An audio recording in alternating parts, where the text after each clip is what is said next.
Y ya supongo que ahí está grabando. Bueno, quiero ver algo.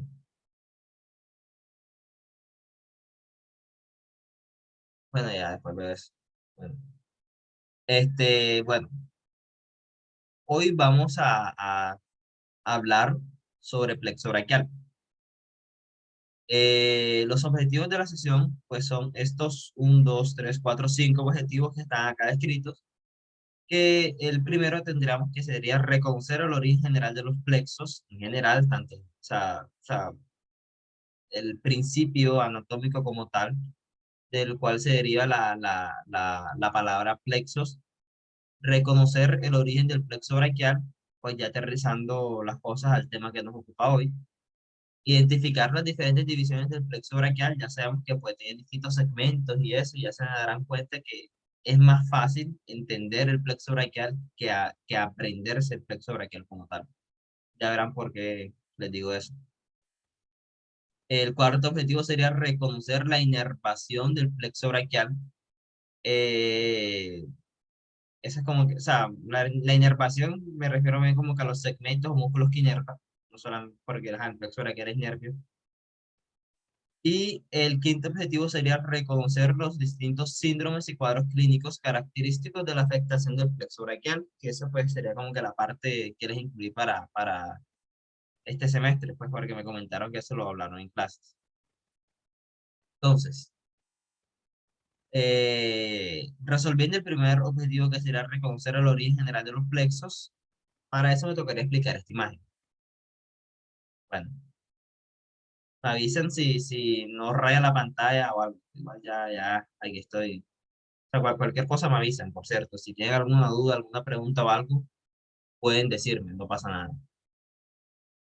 Bueno, aquí tenemos la médula espinal de este lado, que es la caja, que es acá, ajá, lo que estoy encerrando con rojo.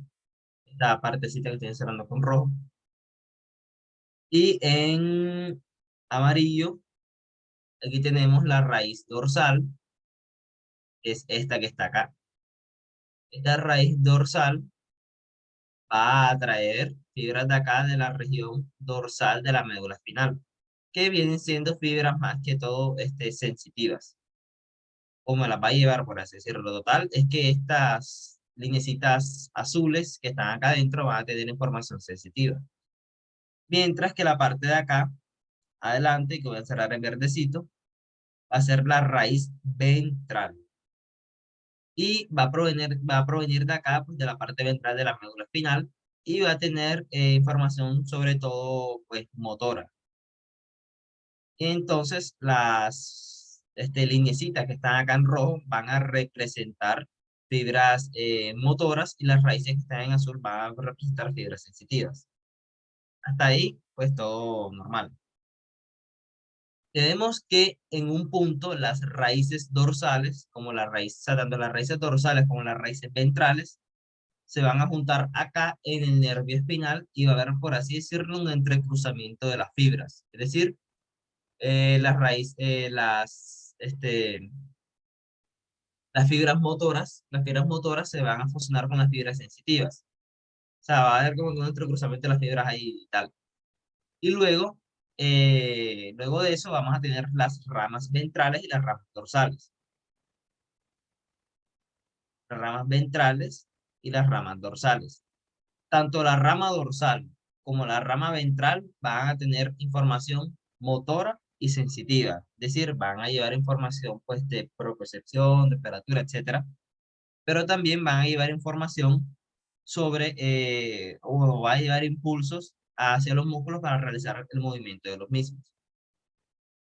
Ahora, como principio general de la formación de los plexos, eh, se dice o se afirma que los plexos están formados únicamente por las ramas ventrales. Los nervios están formados únicamente por las ramas ventrales. O sea, esta que están acá. Las ramas dorsales, por el contrario, se van a encargar de inervar la musculatura del dorso. Es decir, ellos van hacia el dorso y pues van a inervar la musculatura que está ahí atrás. mientras que las ramas ventrales van a formar plexos. Solamente, o sea, los plexos cuando hablamos, pues acá, que el plexo braquial va a tener raíces de C5, C6, C7, C8 y T1, hace referencia solamente a las ramas ventrales. Solamente a las ramas ventrales. Las ramas dorsales no van a formar plexos. ¿Alguna pregunta con eso que acabo de decir? Eso es importante, o sea, porque eso es como que lo que define el concepto de plexos como tal.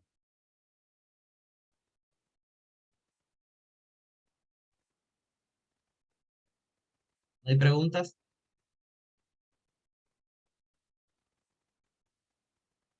Bueno, supongo que no.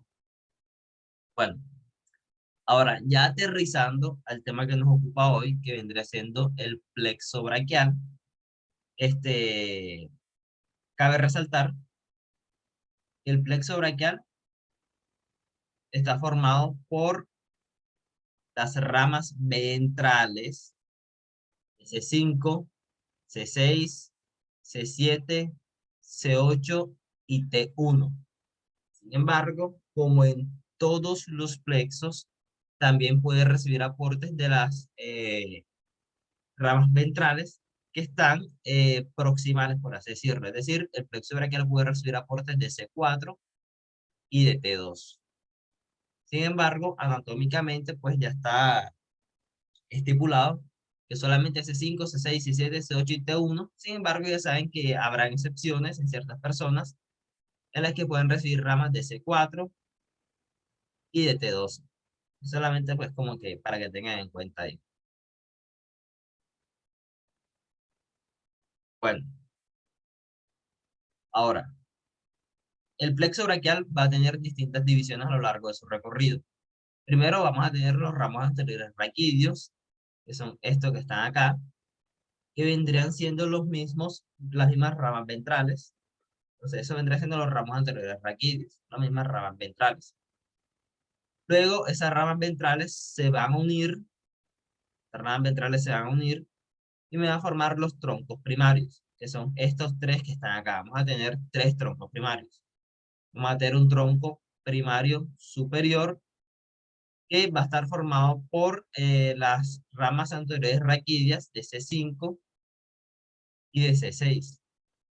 Vamos a tener un tronco primario medio que va a ser la continuación de C7 y un tronco primario inferior que va a ser la unión de C8 y de T1. Entonces, esa es como que la primera división de los del plexo braquial. Bueno, como tal, la primera división son los ramos anteriores raquídeos y la segunda división vendría siendo los troncos primarios. Vamos a mostrárselos acá en el modelo.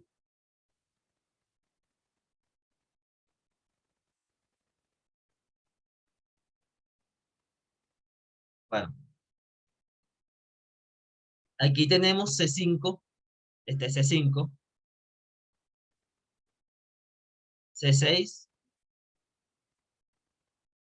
C7, este que va a aparecer aquí abajito, C8 y T1. Estos son los ramos anteriores raquídeos. Y, pues como dije anteriormente, el ramo anterior de C5 y de C6 se van a unir para formar el fascículo, perdón, el tronco primario superior. C7 se va a continuar como tronco primario medio y C8 y T1 se va a continuar como tronco primario inferior. Entonces, esas vendrían siendo como que las primeras divisiones del plexo braquial. Luego, estos troncos primarios se van a dividir. Entonces, ya les comenté que acá se unían, formaban uno, este de acá continuaba y este de acá se unía y formaban otro también. Ahora, cada uno de estos troncos primarios, es decir, el superior, medio e inferior, se van a dividir anterior, o sea, se van a dividir en una rama anterior y una rama posterior. Les explico de otra manera. Tenemos el tronco primario superior, el medio y el inferior. cada uno se va a dividir en dos. Es decir, nos van a quedar 6 raíces nerviosas, por así decirlo, 6, sí, 6 raíces nerviosas o 6 conjuntos de nervios como tal. Aquí está, 1, 2, 3, 4, 5 y 6. ¿Y cómo se van a llamar? Pues fácil. Esta parte de acá se va a llamar división de los troncos primarios y por ejemplo, se va a llamar división anterior del tronco primario superior. ¿Por qué? Porque es la parte más anterior del tronco primario superior. En cambio, la parte de atrás se va a llamar división posterior del tronco primario superior y así con todas. Esta de acá se va a llamar división anterior del tronco primario medio. Esta que está acá se va a llamar división posterior del tronco primario medio. Esta que está acá en verdecito se va a llamar división anterior del tronco primario inferior y esta que está acá en grisecito más o menos se va a llamar división posterior del tronco primario inferior. ¿Alguna pregunta, duda hasta ahí? Si se sienten perdidos, díganme y yo les trato de explicar de otra manera. Está claro. ¿Qué cosa específicamente quieres que repita, Andrés? Esto último.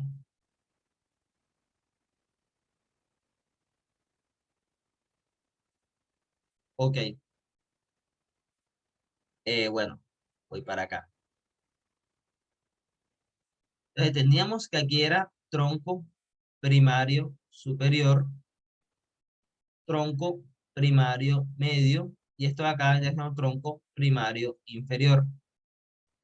Entonces, yo les dije que el tronco primario superior, en medio y el inferior se iban a dividir. Es decir, eran 3, van a quedar 6. ¿Por qué? Porque se va a dividir uno anteriormente y uno posteriormente. Entonces, ¿cómo quedaría? O sea, ¿cómo vendrían siendo la designación pues, de los nombres de ellos? Este de acá se llamaría división anterior del tronco primario superior.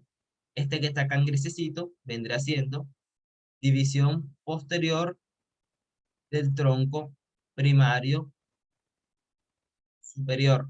Y así con todos. Mi gorro acá que está quedando como pegadito ahí. Este se llamaría entonces, o sea, lo que están en verdecito son los anteriores y los que están en grises son los posteriores. Por si de pronto no no lo había dicho. Entonces, como viene del tronco primario medio y es la división anterior, se va a llamar división anterior del tronco primario medio. Como es la división posterior y viene del tronco primario medio, se va a llamar división posterior del tronco primario medio. Y aquí pasa lo mismo. Este que está acá se va a llamar división anterior del tronco primario inferior y este que está acá se va a llamar división posterior del tronco primario inferior.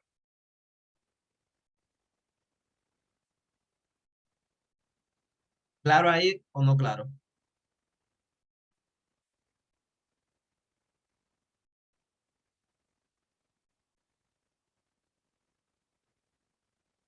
Listo, Andrés. Bueno, sigo. Ahora viene la parte en la que muchas personas pues suelen confundirse. Ahora sí viene la parte pues como que, ajá, es un poco, o sea, no es confuso, sino que muchas personas suelen confundirse. Pero como tal es la más fácil. Entonces, aquí ya después de que estamos o sea, ya pues expliqué la división de los troncos primarios, ya sabemos que aquí tenemos 6, por así decirlo, fibras o raíces nerviosas. Ahora, esas 6 raíces nerviosas se van a unir para formar otra vez 3 raíces nerviosas acá en los fascículos o troncos secundarios. Esto de acá se llama también fascículos. Acá también se llama fascículos. Entonces, estas 6 raíces nerviosas se van a unir para formar 3 raíces nerviosas nuevamente. Ahora, lo importante aquí es cómo se unen. Bueno, tenemos que las divisiones, o sea, todas las divisiones posteriores esta que está acá, esta que está acá y esta que está acá se van a unir para formar el fascículo posterior del plexo braquial. Es decir, el fascículo posterior del plexo braquial me va a llevar fibras de C5, C6, C7, C8 y T1. Y todos los fascículos, todas las divisiones posteriores me van a formar el fascículo posterior. Ahí, o sea, hasta ahí eso. Luego, tenemos que, ya ahí descartamos, pues vamos a restarle 3 de estas que están acá, todavía nos quedan 3. Entonces, las otras 3 se van a dividir de otra manera. Estas dos que están acá, que vendrían siendo de mi borro. Estas dos que están acá, estas dos que están acá, que vendría siendo la división anterior del tronco primario superior y la división anterior del tronco primario medio, se van a unir y me van a formar el fascículo lateral. Fascículo lateral. Entonces, el fascículo lateral me va a llevar fibras de C5, C6 y C7. No me va a llevar fibras de C8 y de T1 porque no se va a unir con ninguna rama del fascículo, perdón, del tronco primario inferior. En ese orden de ideas, todo lo que salga del fascículo lateral solamente va a tener fibras de C5, C6 y C7. No debería tener fibras de C8 y de T1. Y finalmente, tenemos que la otra rama que queda, la última que nos queda, que vendrá siendo la división anterior del tronco primario inferior, se va a continuar como fascículo medial. Y me va a llevar fibras solamente de C8 y de T1. Hasta ahí, todo claro. ¿O tienen alguna duda?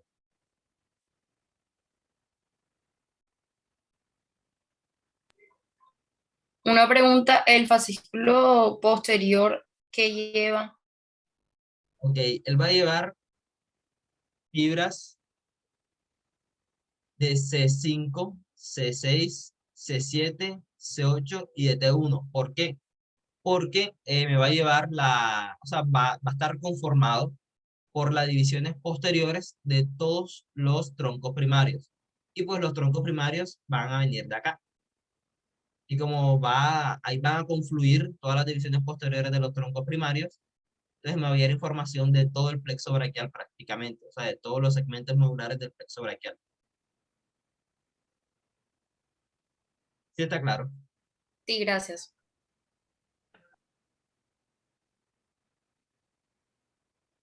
Ok, el primer fascículo, me preguntaron por chat. Tenemos 3 fascículos. Tenemos fascículo lateral, que es este que está acá en rojo. Fascículo, fascículo, voy a señalar acá en rojo, fascículo medial, que es este que está acá en negrito. Y un fascículo posterior, que voy a marcar acá en verde. Y fascículo posterior. O sea, tenemos 3 fascículos. Lateral, medial, posterior.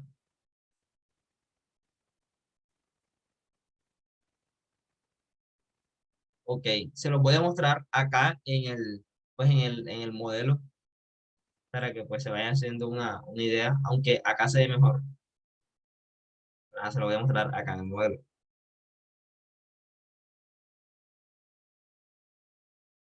Bueno, aquí tenemos los troncos primarios, como ya les había comentado, tronco primario superior,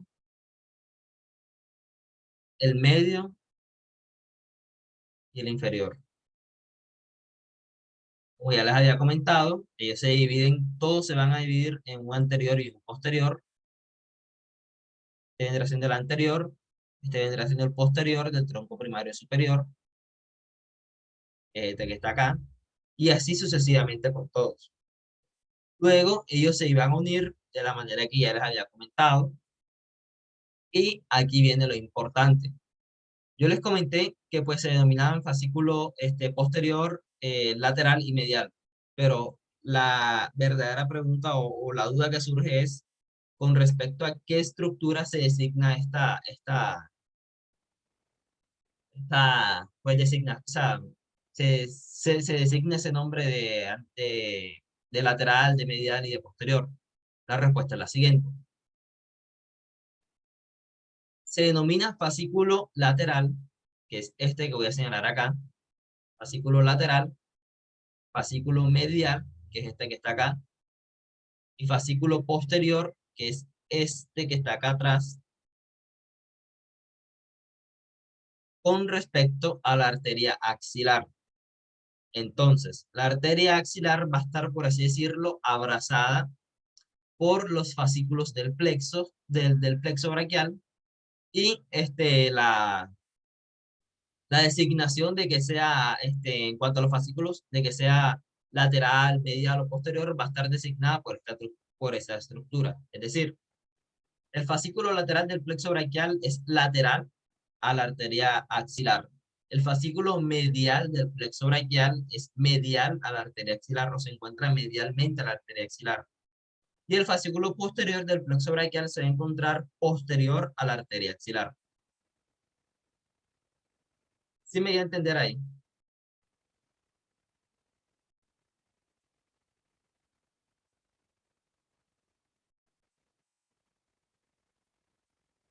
O sea, el punto importante que quiero que se lleven de ese pues, pedacito de la explicación es que la designación de los fascículos está determinada pues, por la arteria axilar. Y que pues, la arteria axilar tiene una relación muy importante con el plexo braquial. Claro, eso ahí.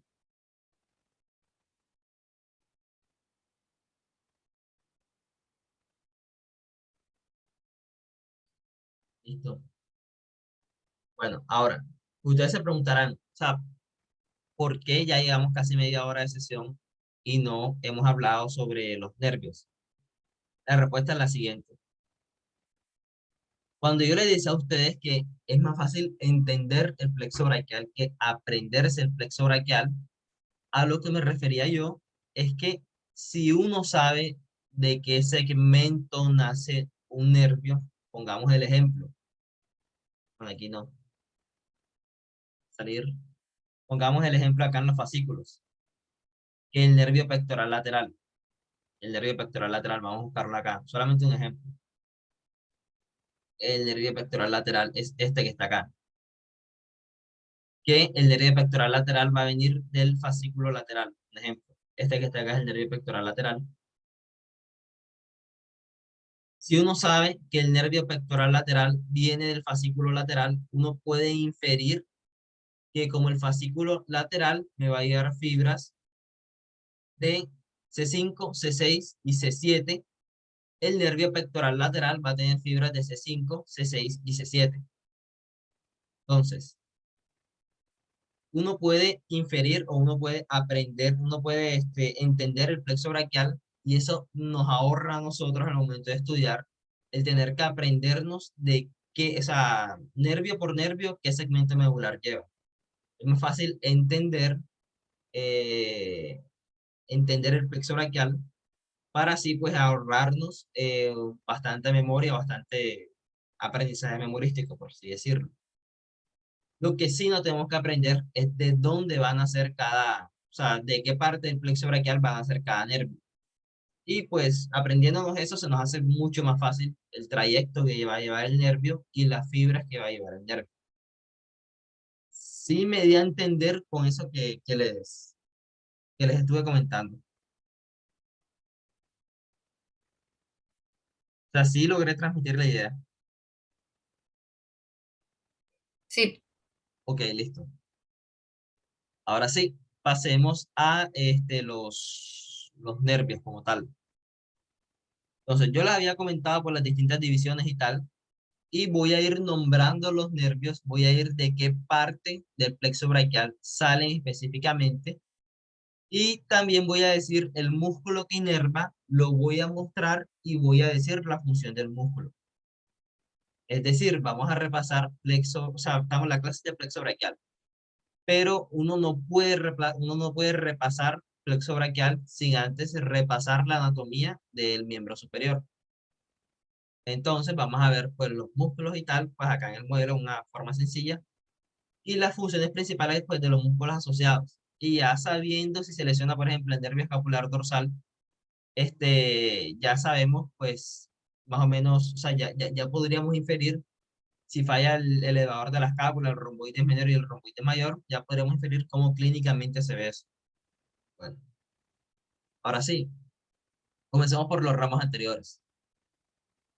Los ramos anteriores son estos que están acá. Estos son los ramos anteriores. En los ramos anteriores tenemos dos nervios, por así decirlo, principales, que es el escapular dorsal y el torácico largo. Tenemos una rama S5 hacia el nervio frénico, pero no es un nervio propiamente dicho, es una rama nerviosa nada más. Y en ese orden de ideas solamente vamos a tener dos nervios, el escapular dorsal y el torácico largo.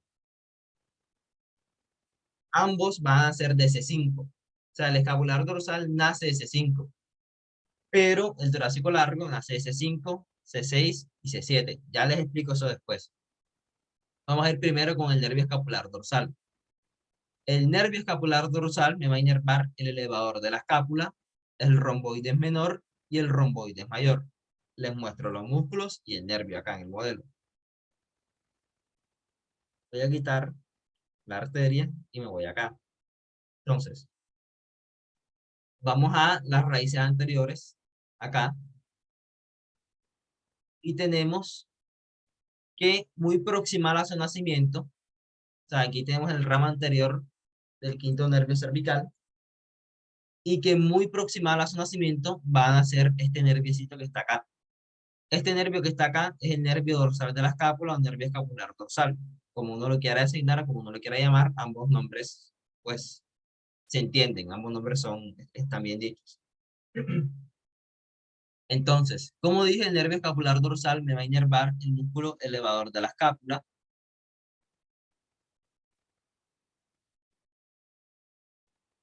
Ya ven, o sea, aquí pues describiendo un poco el trayecto, ya saben que este músculo no se mete dentro de la caja torácica, que va, por así decirlo, externo a la caja torácica y que va casi perpendicularmente al borde medial de la escápula. Y pues los músculos que me va a inervar principalmente va a ser el elevador de la escápula, cuya función, pues el mismo nombre del músculo lo dice, eleva la escápula. Es este músculo que está acá, este es el elevador de la escápula, cuya función va a ser, o sea, principalmente elevar la escápula. Y el romboides menor y el romboides mayor. Este es el romboides menor y este es el romboides mayor. Ambos músculos, o sea, el romboides menor y el romboides mayor, van a tener la función principal, pues, de acercar las escápulas entre sí. O sea, como que su función, una de sus funciones va a ser a acercar las escápulas entre sí. Sin embargo, hay otro movimiento importante que va a ser la retracción del hombro, o sea, llevar el hombro hacia atrás. Se los muestro acá, pues visualmente uno entiende más que si estuviese yo hablando, así que le voy a mostrar acá el movimiento. Aquí tenemos o sea, este músculo que está acá es el trapecio, pero el trapecio nos está tapando. El que nos interesa es el que está acá en el fondo, o sea, que se ve que se pone en amarillito. Ese es el romboides mayor. Igual el romboides mayor tiene la misma función que el romboides menor. Lo importante acá es que miren cuando el músculo se pone en amarillo, y ese es el punto en el que el músculo actúa. Entonces, está ahí el paciente, bueno, el paciente no, el modelo, y ahí se va a realizar, o ahí se ve cuando se realiza la retracción del hombro, es decir, llevar el hombro hacia atrás. Eso ocurre cuando lo hacemos unilateralmente. Cuando lo hacemos bilateralmente, el resultado va a ser que se van a traer las escápulas entre sí. O sea, esa es pues como que la función del romboide, tanto mayor como menor. Tienen funciones similares a ambos músculos porque tienen inserciones y orígenes pues similares, por así decirlo. Y el elevar de las escápulas, pues que su nombre lo indica ya, elevar la escápula. Entonces, si se lesiona este nervio, se selecciona este nervio, ya saben que el déficit se vería principalmente en la retracción de la escápula y al elevar la escápula. Esos serían como que los dos signos cardinales, por así decirlo, que nos indicarían lesión del nervio escapular dorsal. ¿Preguntas con ese nervio y con los músculos en general?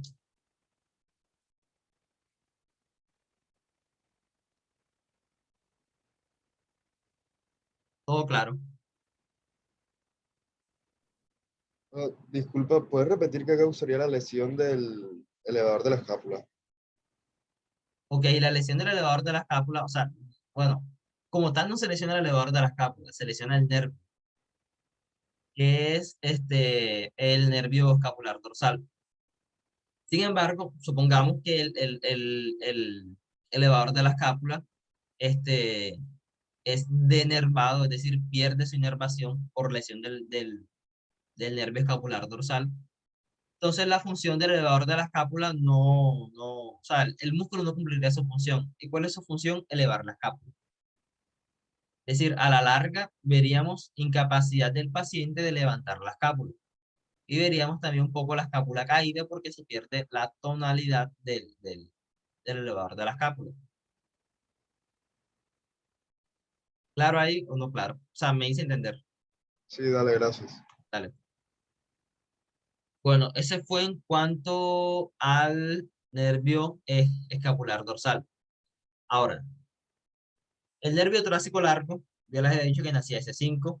Sin embargo, él nace S5, C6 y C7. Les muestro por qué. O sea, les muestro por qué no, les muestro cómo nace, más bien. Cuando lo vean acá, van a entender un poco mejor. Este nervio que, bueno, se lo voy a señalar acá. Este es el escapular dorsal. Perdón, el torácico largo. Este es el torácico largo. Este nervio es el torácico largo. Y le voy a mostrar acá su vía de origen. Entonces, la vía de origen del nervio torácico largo es esta que está acá. Aquí tenemos los ramos anteriores raquídeos de C5, C6 y de C7. Ellos van a lanzar fibras cada uno y se van a unir. Y ya, pues, ajá, se va a seguir el trayecto y tal y se va a formar el nervio torácico largo. Me quito acá. Ahora se lo voy a mostrar sin resaltar. O sea, sin aislar más bien. Entonces, el nervio torácico largo es moradito. Casi que en su nacimiento va a recibir fibras de C5, C6 y de C7. Y luego ya que están las tres pues, fibras, va a bajar acá hacia el músculo serrato anterior, que se lo voy a mostrar acá.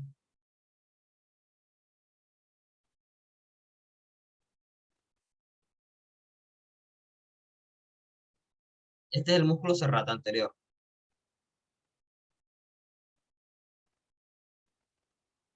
La función, no, la inserción del músculo serrato anterior va a ser acá en las porciones óseas de las costillas y su inserción va a ser por acá en el borde medial de la escápula. En ese orden de ideas, o sea, teniendo en cuenta que el principio general de los músculos es acortar sus fibras o acercar puntos, o sea, acercar los puntos de inserción, sabemos que cuando se contraiga este músculo, me va a acercar la escápula hacia la región anterior del tórax. Ese movimiento se va a llamar protrusión. Se lo voy a mostrar acá. Entonces, el músculo serrato anterior se va a encargar de la protracción o la protrusión del miembro superior. Así como se muestra en la figura. Ya saben que cuando se pone amarillo es cuando se contrae. Voy a mostrar acá de lado. Ese es el movimiento que realiza el serrato anterior. El serrato anterior también pues, se conoce en el bajo mundo como el músculo del boxeador, porque se relaciona pues, con el movimiento de los boxeadores cuando intentan pues, golpear. Entonces, también se conoce con ese nombre, con el músculo el músculo del boxeador. Entonces, claro, ahí con el nervio torácico largo, de dónde vienen sus fibras, de qué segmento del plexo braquial sale? Una pregunta, el torácico largo sale de C5, C6, C7, pero como tal de los ramos anteriores raquídeos de ellos. Exacto, exacto. Déjame y te muestro acá. Todos son ramos anteriores acá. O sea, el van a ser, pues, o sea, el van a ser de los ramos anteriores, sí. Ah, ok, El, verdad. Gracias. el van a ser de los ramos anteriores de C5, C6 y C7. Aquí está. Ay, aquí está, aquí está. Aquí te lo puedo mostrar. Aquí está, este es el torácico largo. Debería seguir por acá. Esto acá vendría siendo ramos anteriores, C5, C6 y C7. Entonces, él va a ser de los ramos anteriores, pero va a llevar fibras de C5, C6 y C7. No solamente va a llevar fibras de un segmento, pues, medular, por así decirlo. Claro, Sí, gracias. dale.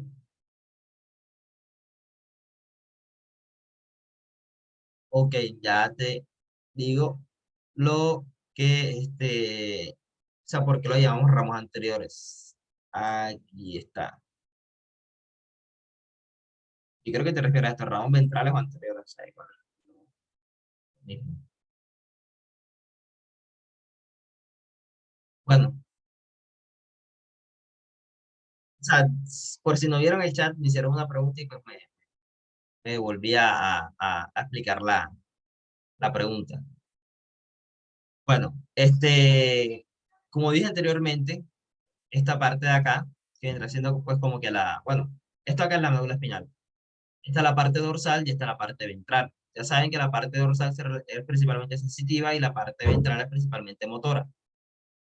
Ellos van, o sea, de cada punto de la parte dorsal y de la parte ventral van a salir nervios, que son estas que voy a señalar acá en amarillo. Uno es la raíz dorsal y otro es la raíz ventral.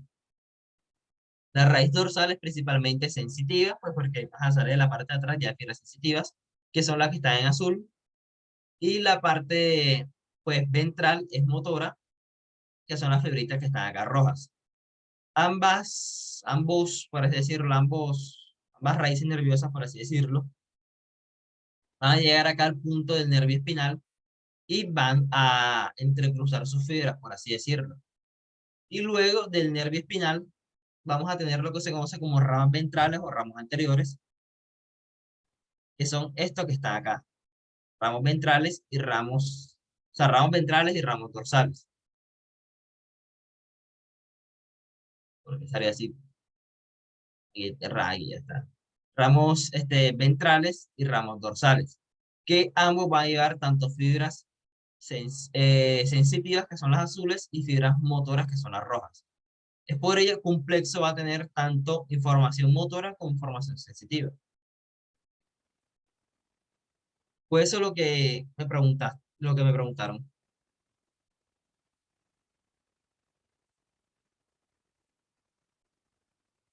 Listo. Bueno, bueno, seguimos. Ya dije el nervio escapular dorsal, C5, ya lo expliqué. El nervio torácico largo, ya lo expliqué. Y pues lo último, así como por resaltar de los ramos anteriores, es que de ahí sale una rama de C5 hacia el nervio frénico.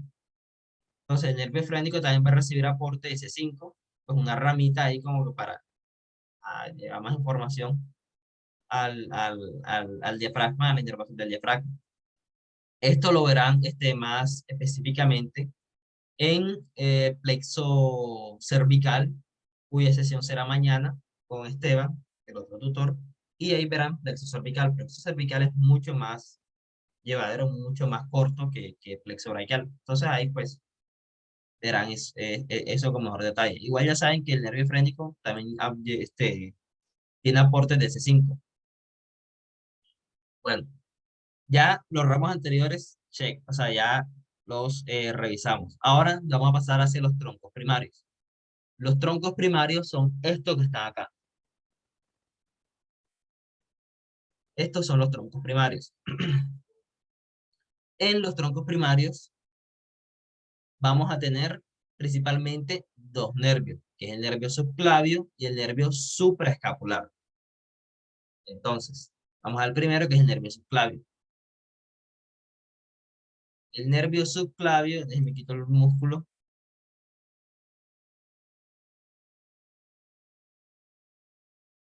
El nervio subclavio es este que está acá. Este es el nervio subclavio. Y el nervio subclavio va a venir del fascículo, perdón, va a venir del tronco primario superior. El tronco primario superior es este que está acá. Y ahora les pregunto, si viene del tronco primario superior, si viene del tronco primario superior, ¿de qué segmentos medulares va a llevar fibras el nervio subclavio?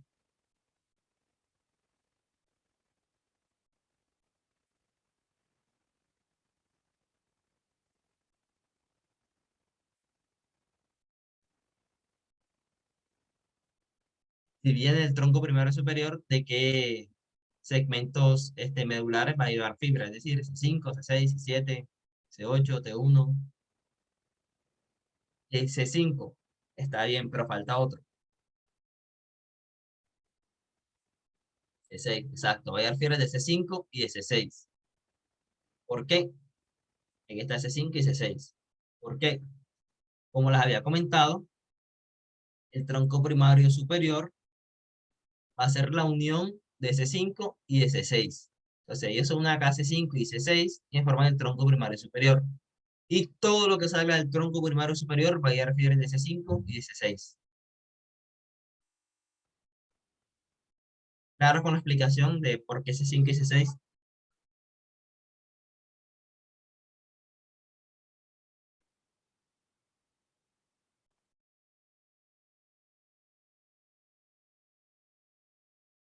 Claro, no, claro. Sí, está claro. Listo. Bueno. Es en cuanto al nervio, el nervio subclavio. El nervio subclavio me va a inervar el músculo subclavio, que pues es un musculito chiquitico, cuya función pues no es que sea, si no lesionamos el nervio subclavio no vamos a morir. O sea, ese es el punto, no es como que un músculo que realice mucha función como tal, es este que está acá. Su acción es estabilizar la clavícula, pero, o sea, no es que sea una función, pues, determinante, por así decirlo. O sea, el músculo está, es inervado y tal, pero no es que sea una función, pues, muy determinante. Igual, o sea, ya saben, inerva el nervio del subclavio, inerva el músculo subclavio. Facilito ahí. El otro vendría a ser el nervio supraescapular, que ya saben, como ajá, si afieres de C5 y 16, porque nace el tronco primario superior.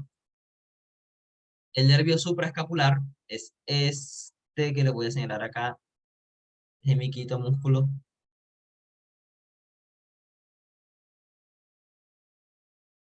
Gemiquito otro músculo, otra capa de músculo. Entonces, el nervio supraescapular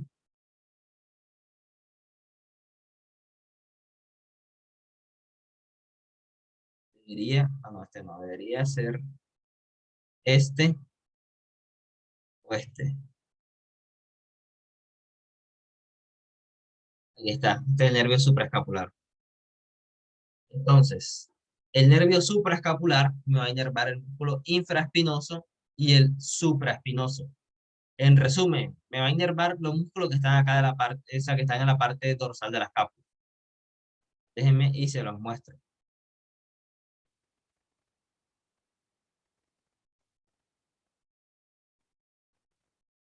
Estos son los músculos.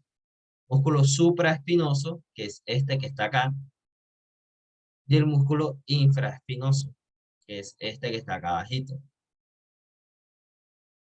Les pregunto, porque yo sé que el doctor Emilio hace bastante énfasis en esto, ¿cuál es la función principal del músculo supraespinoso?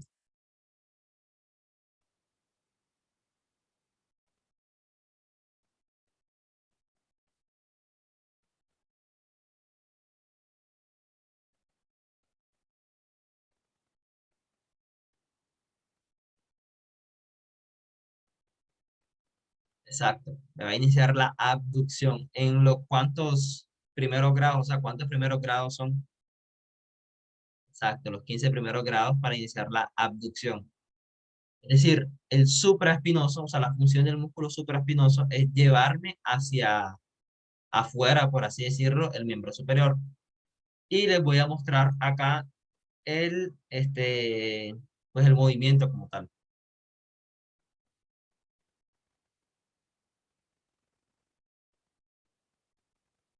Ese es el movimiento. Pero el supraespinoso solamente lo va a hacer en los primeros 15 grados. De los 15 grados hacia adelante es función del deltoides, del músculo deltoides que veremos más adelante cuando miremos nervio axilar. Bueno, esa, en el músculo supraespinoso me va a iniciar la abducción del hombro del miembro superior, o sea, me lo va a llevar hacia afuera en los primeros 15 grados. Entonces, el infraespinoso va a tener, pues, como por así decirlo, dos funciones para enmarcar. La primera es la rotación lateral del brazo, pues por su inserción acá en el húmero, va a tener capacidad para rotar lateralmente el miembro superior. Y la otra es la abducción del hombro. Déjenme y se las muestro acá.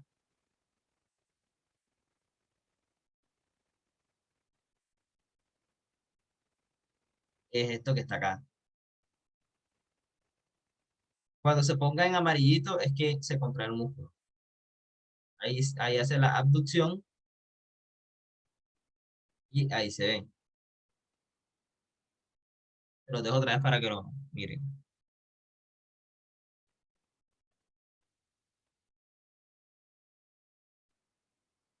Se llama abducción transversa del miembro superior. O sea, esas van a ser como que las dos funciones principales del infraespinoso. Ya saben la función del supraespinoso.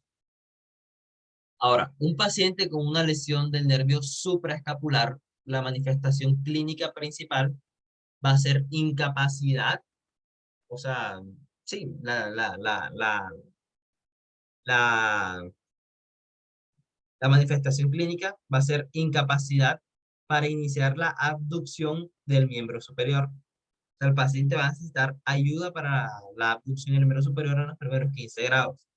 De los 15 grados hacia adelante, esa es función del deltoides y el paciente lo va a poder realizar normalmente si es que solamente tiene lesión del nervio supraescapular. Y cuando hay lesión del supraescapular y queremos valorar al supraespinoso, lo que debemos evaluar en el paciente va a ser primero la rotación lateral. Sin embargo, la rotación lateral van a haber varios músculos que la realicen, entonces no va a ser como que muy predictivo, o sea, muy específico, por así decirlo. Y la abducción transversa también no es que sea muy específico porque hay otros músculos que colaboran en ese movimiento. En resumen, para valorar el infraespinoso, valorarlo clínicamente es un poco complicado. Sin embargo, o sea, hay como que, o sea, si vemos esas dos un poquitico disminuidas en fuerza, podemos irnos hacia ese diagnóstico. ¿Claro ahí o no es tan claro? O sea, ya con el nervio supraescapular.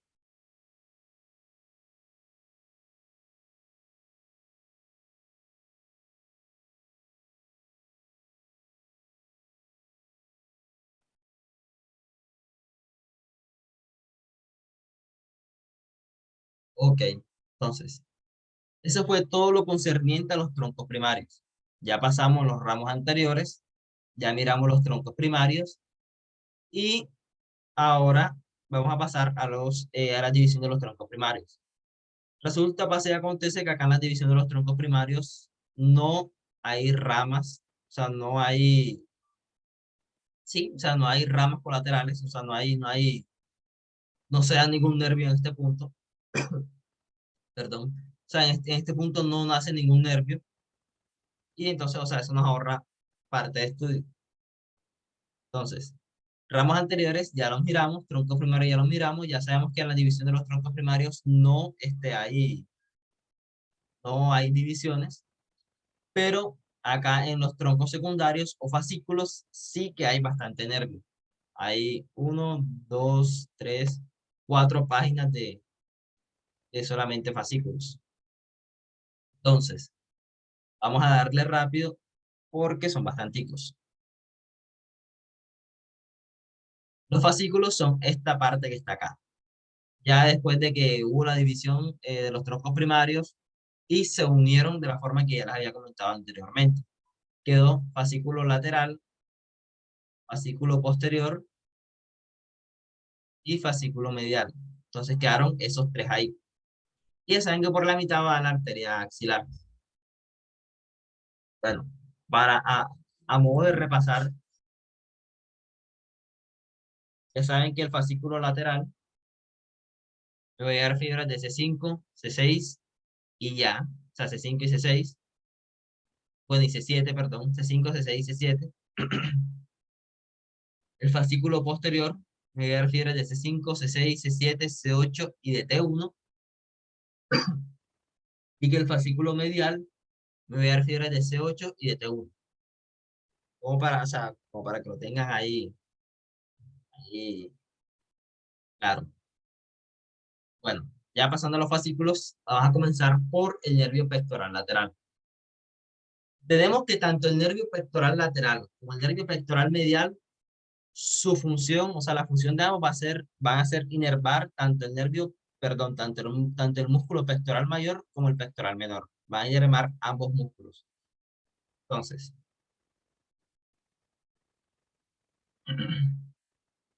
les voy a mostrar el nervio pectoral lateral. Este que está acá es el nervio pectoral lateral. Este es el nervio pectoral lateral. Y este que está acá es el nervio pectoral medial.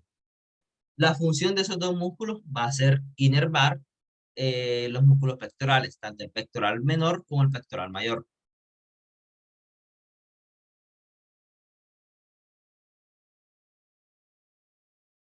Entonces, y se los muestro, ya va a salir ahorita. Entonces, este músculo que está acá es el pectoral menor. El músculo pectoral menor van a ser de acá, esta es la tercera, si no estoy mal. Sí, tercera, cuarta y quinta costilla. El músculo pectoral menor van a ser en la parte ósea de la tercera, cuarta y quinta costilla para insertarse en el proceso coracoides. Entonces, por la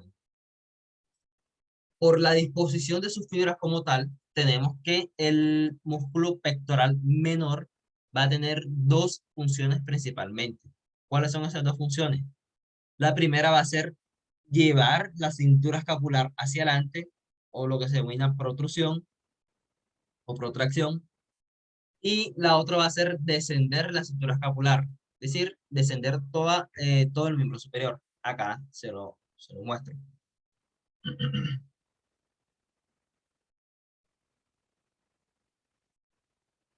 Miren que cuando el músculo se ponga amarillo, va a realizar la protracción, es decir, llevar el miembro superior hacia adelante.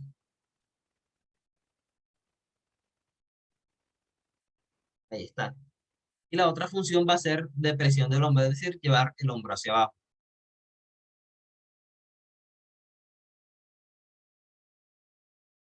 Miren cómo lleva el hombro hacia abajo. Entonces, esas son como que las dos funciones del músculo pectoral menor. En cuanto al pectoral, ya está. No, ya. En cuanto al pectoral mayor, tenemos que ese músculo va a tener funciones más diversas. Entonces, déjenme quito el deltoides y el platisma, se lo muestro acá. Entonces, el músculo pectoral mayor va a ser acá, pues en la parte external y también acá en la parte de la pondogrosis abdominal y también parte acá en la clavícula y se va a insertar acá en la parte lateral del húmero. y sus funciones principalmente van a ser la aducción, o sea, acercar, aducción del miembro superior, la rotación medial del miembro superior y la depresión pues del hombro. Demuestro la aducción.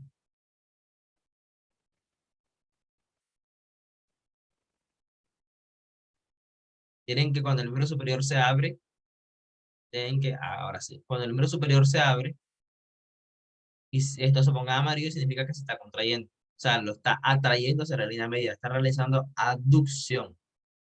La rotación medial también es otra característica de este músculo. Ahí se ve cómo realiza rotación medial. Y otra va a ser pues como para descender el miembro superior cuando lo tengamos en posición elevada.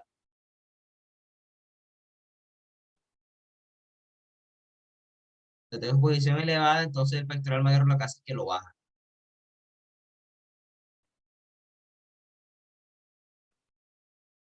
Aquí lo muestras cuando sube, pero en realidad debería ser pues cuando lo baja.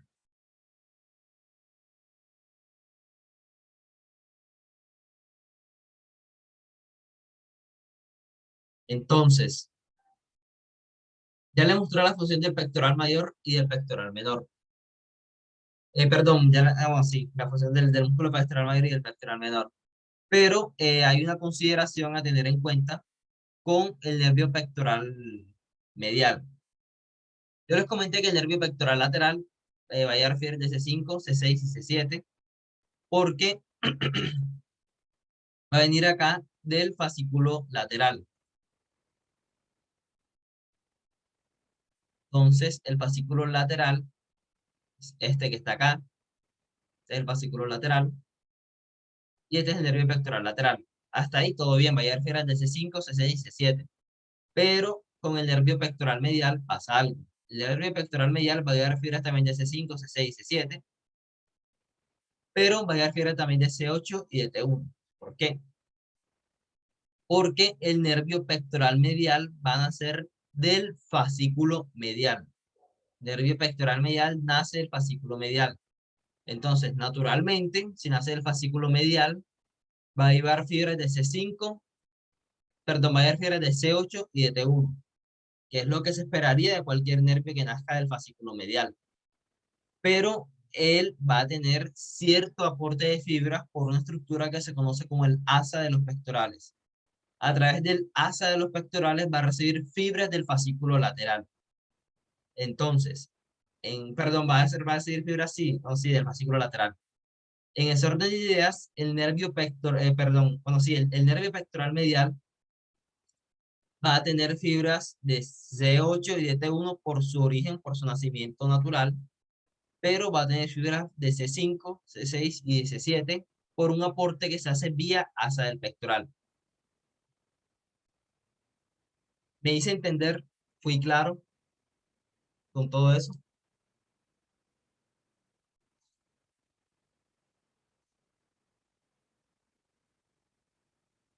Sí, una pregunta, el asa lateral se puede observar ahí, El asa del pectoral del pectoral, sí. es esta estructura que está acá señalada. Moradito, ¿sí la estás viendo? Ah, ok, gracias. Listo. ¿Sabes? O sea, el asa del pectoral van a ser acá, del nervio pectoral lateral, pero el nervio pectoral lateral ya sabemos que ya fibra S5, C6 y S7, porque viene acá del fascículo lateral. Entonces, el fascículo, o sea, perdón, el asa del pectoral va a aportar esas fibras acá hacia el nervio pectoral medial. Y es por ello que ya fibras de casi que todos los segmentos concernientes al plexo braquial. Claro,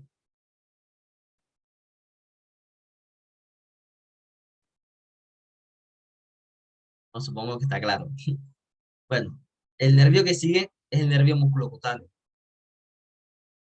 El nervio musculocutáneo va a ser también del fascículo lateral y es este nervio que le voy a señalar acá. Este es el nervio musculocutáneo. El nervio musculocutáneo tenemos como característica importante y que no se les puede olvidar, que eso puede que sea pregunta de parcial. El nervio musculocutáneo me va a atravesar el músculo coracobraquial. Este es el músculo coracobraquial. Y el nervio musculocutáneo literalmente lo va a atravesar. El nervio musculocutáneo, o sea, en general, decimos que el nervio musculocutáneo inerva el compartimento flexor del brazo. Cuando digo brazo, voy a cerrar esto acá que me está como que confundiendo. Cuando digo brazo, me refiero del codo para arriba. O sea, el nervio musculocutáneo me inerva el compartimento flexor del codo para arriba. ¿Cuáles son los músculos que me inervan? Me va a inervar el bíceps braquial. O sea, todo el bíceps braquial me lo va a inervar. Me va a inervar el braquial, que es este músculo que está acá. Y me va a inervar el coracobraquial, que es este músculo que está acá. O sea, me va a inervar principalmente esos tres músculos. ¿Y cuál es la función de esos tres músculos? Pues son flexores del brazo, es decir, son los flexores del codo para arriba. Son como que la función principal de ese nervio, del nervio musculocutáneo. Pasa algo con el braquial, que pues le voy a hacer la aclaración enseguida, y es que el braquial, aparte de recibir información del nervio musculocutáneo, o sea, aparte de recibir inervación del nervio musculocutáneo, va a recibir también inervación del nervio radial. Es por ello que cuando pues, hay lesiones del músculo cutáneo, se paraliza al 100% el bíceps braquial, el coraco braquial, pero el músculo braquial va a tener pues, cierta compensación por la inervación que viene del nervio radial. Claro, ahí con el nervio musculocutáneo, así saben como que su, su función, los músculos que inerva, la función de los músculos que inerva y eso. Listo. Nervio musculocutáneo, easy. Ya saben, de verdad no se les puede olvidar eso, de que el nervio musculocutáneo atraviesa el coracoraquial. Eso puede que sea pregunta de parcial. Bueno, otro músculo que nos vamos a encontrar es el músculo, perdón, otro nervio que nos vamos a encontrar es el nervio subescapular superior. El nervio subescapular superior, déjenme y se los muestro.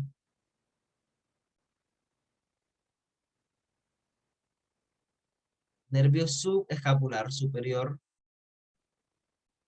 ese siempre es difícil de encontrar. Yo creo que es este que está acá. Ese es el nervio subescapular superior. Me va a inervar el músculo subescapular. La función del músculo subescapular, déjenme miro algo acá, ahora sí. La función del músculo subescapular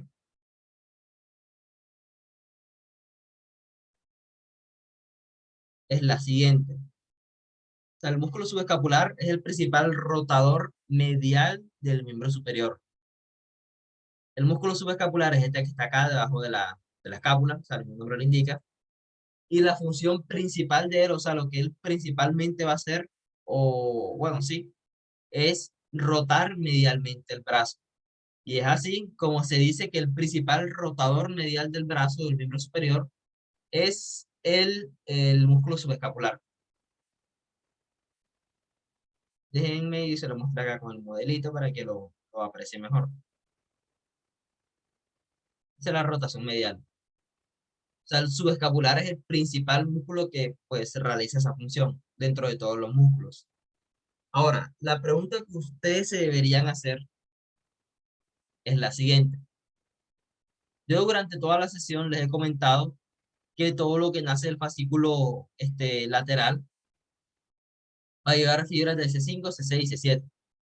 Pero acá con el músculo, perdón, con el nervio subescapular superior y el nervio subescapular inferior, no pasa eso, o sea, solamente va a llevar fibras de C5 y C6. La respuesta es la siguiente. Resulta, pasa y acontece, déjenme quitar los músculos.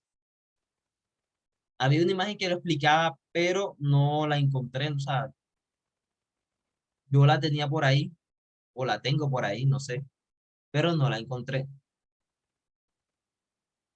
Resulta que estos nervios,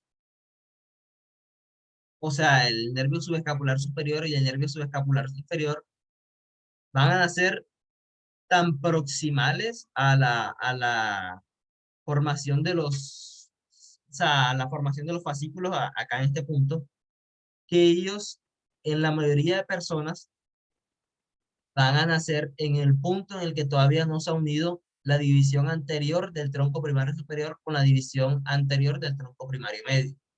Y cuando es así, nacen es de la división anterior del tronco primario superior. Te explico con una imagen para que sea más fácil. Pero yo sé que de pronto no me entendieron. De aquí nace el nervio subescapular superior y el nervio subescapular inferior. Van a nacer de acá. Subescapular superior y subescapular inferior también acá. Entonces, no, perdón, es mi borro, me equivoqué. Viento. Van a nacer de acá.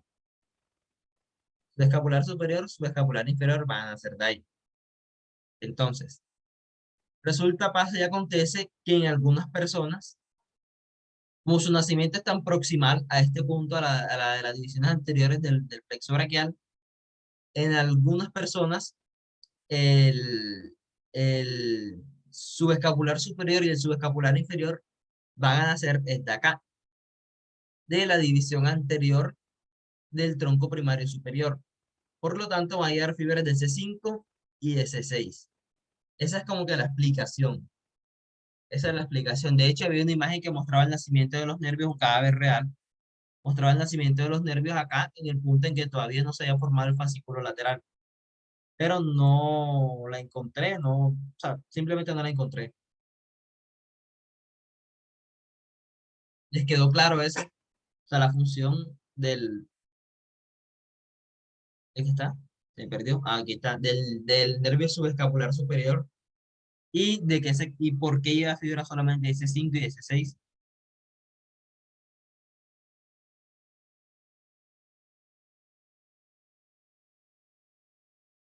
Claro, Ok. Entonces, eso en cuanto al nervio subescapular superior. Y la función del músculo subescapular, pues ya la conocen. Principal rotador medial del miembro superior.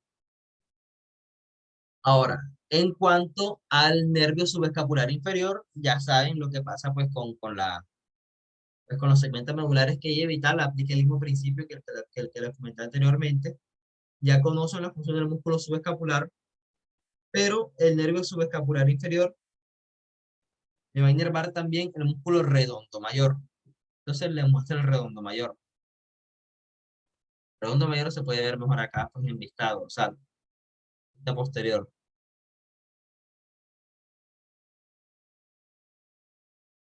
Este es el redondo mayor.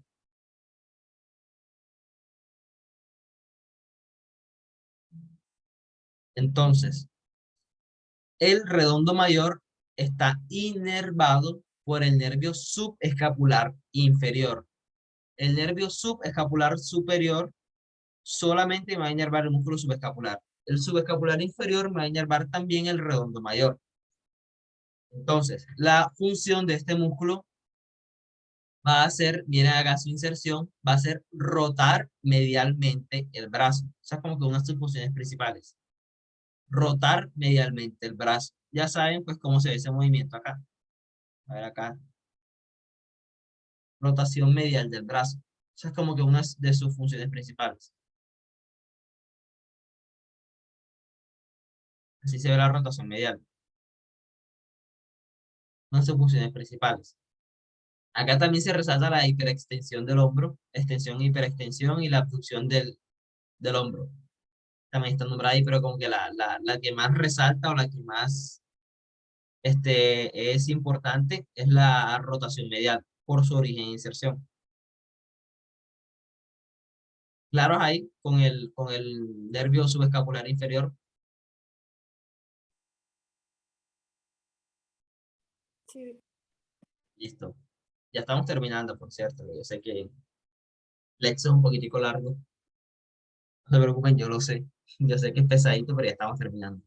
Igual esto les queda grabado, les paso las diapositivas para que repasen con más calma y miren específicamente todo. Aquí está todo resumido. Bueno, esto en cuanto a el nervio subescapular inferior. Ahora, pasando al nervio radial, tenemos que el nervio radial va a ser la continuación del fascículo posterior. Déjenme y se los muestro visualmente para que se hagan idea.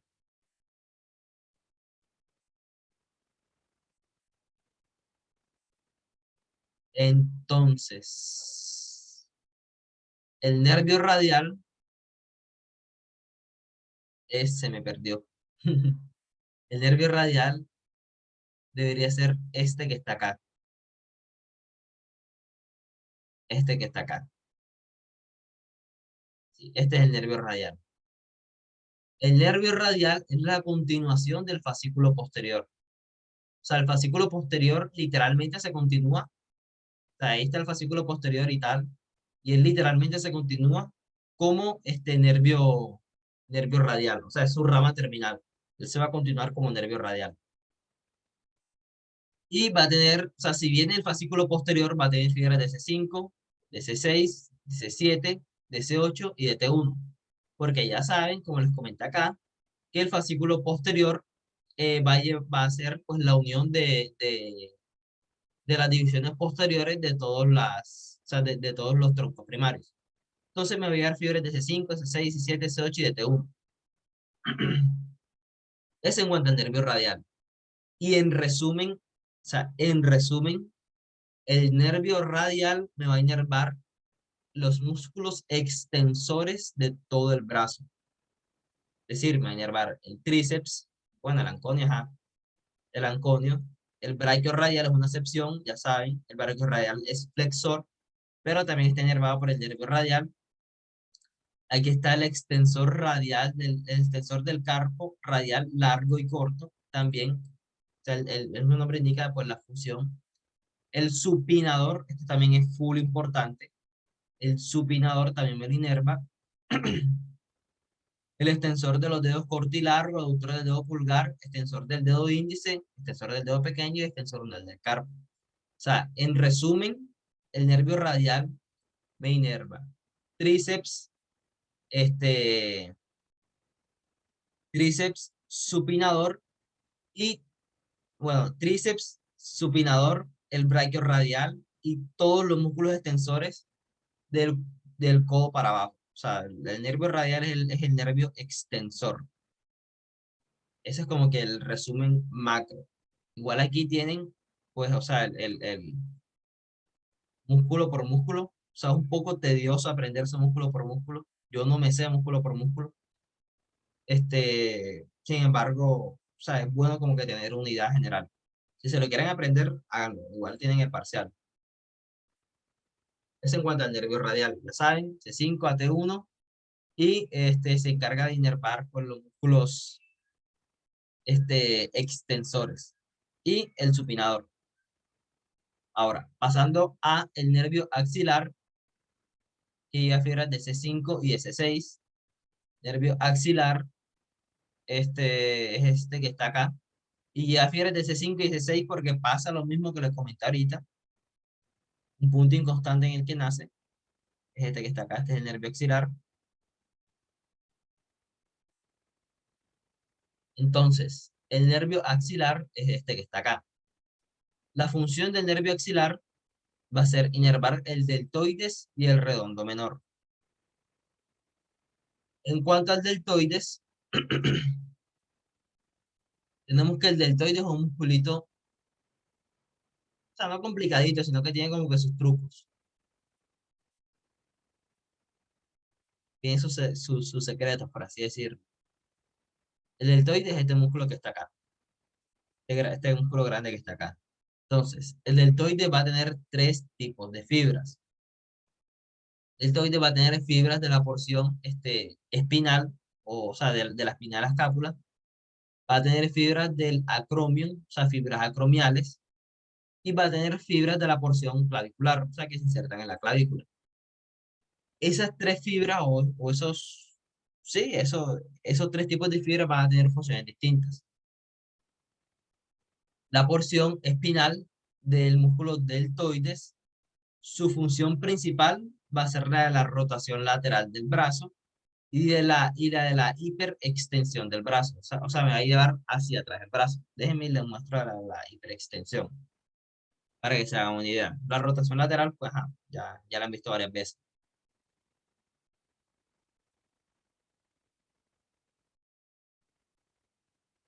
Hiperextensión es eso que se muestra ahí. O sea, cuando llevamos, o sea, después de que tenemos el hombro a la misma altura de la cintura, lo llevamos un poquitico hacia atrás. Eso es hiperextensión. Y de eso se van a encargar las fibras, por así decirlo, posteriores o espinales del músculo deltoides. Las fibras acromiales, que son estas que están acá, son las que se encargan de la abducción del hombro. O sea, esas son las que yo les había comentado, que el deltoide se encarga después de los 15 grados, la abducción del miembro superior. Entonces, el deltoides, o sea, las fibras acromiales del deltoides son las que hacen ese proceso. O sea, me separan el miembro superior del cuerpo, lo llevan hacia arriba.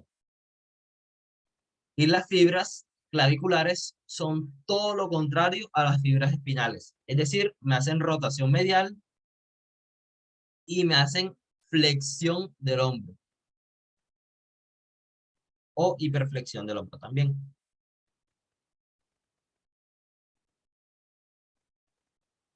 Ahí está. Hacen todo lo contrario.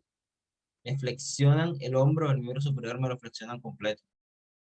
Lo llevan hacia anterior, por decirlo en otras palabras.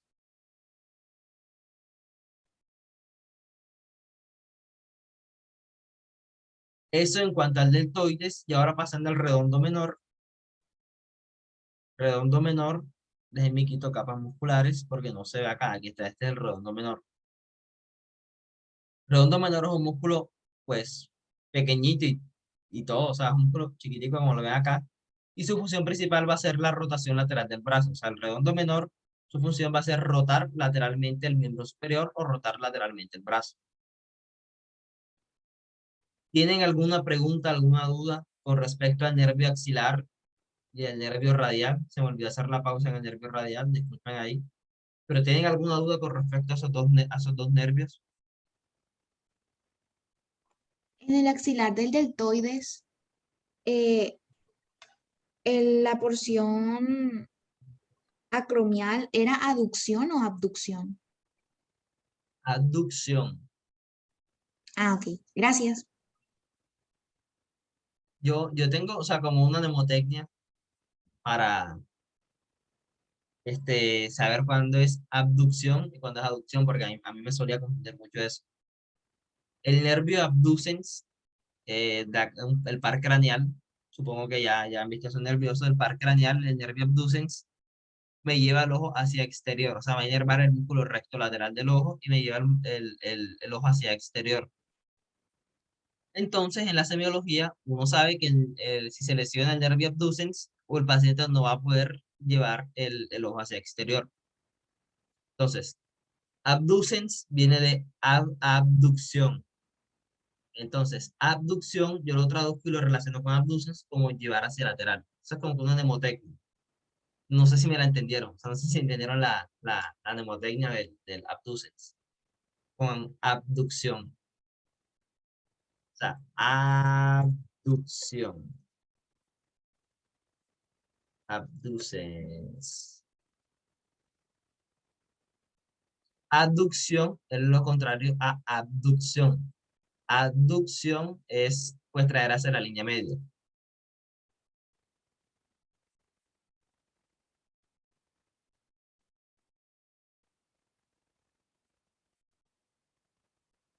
Esperen que me confundí. Ahora que quede en cuenta, o sea, el deltoides hace es abducción, o sea, me lo lleva hacia afuera. Me confundí, discúlpenme. Ahora que caiga en cuenta, me lo lleva hacia afuera. Acá. O sea, cuando él se contrae, se lo voy a mostrar.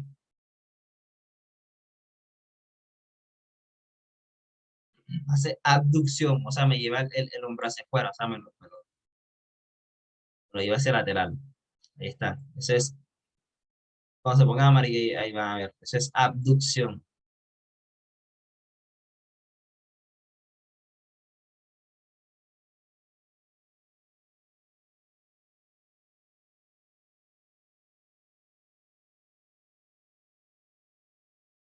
Entonces, discúlpeme el error ahí, o sea, se me fueron las luces y tal, pero quedó claro, o sea, deltoides, redondo mayor, nervio axilar, nervio radial, que es muy importante, quedó claro eso.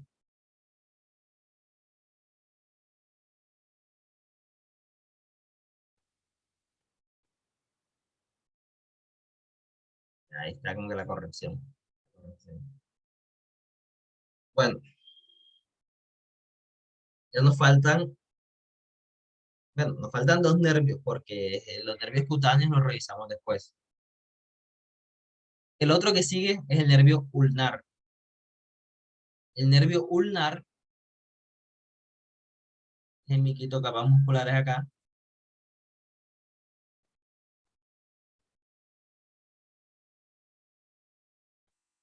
el nervio ulnar es, ese es más difícil de encontrar. El nervio ulnar es el nervio mediano, ese no.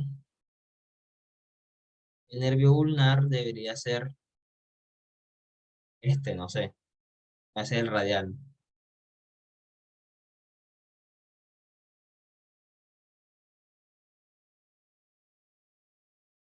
Déjenme y lo encuentro porque se me perdió.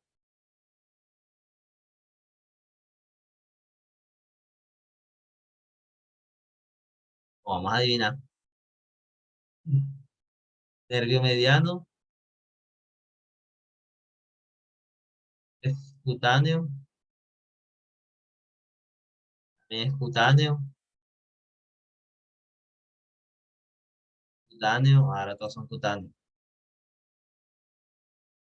Nervio radial, buscando, es el ulnar, que debería ser este. Ah, bueno, ya, voy a buscarlo desde acá arribita.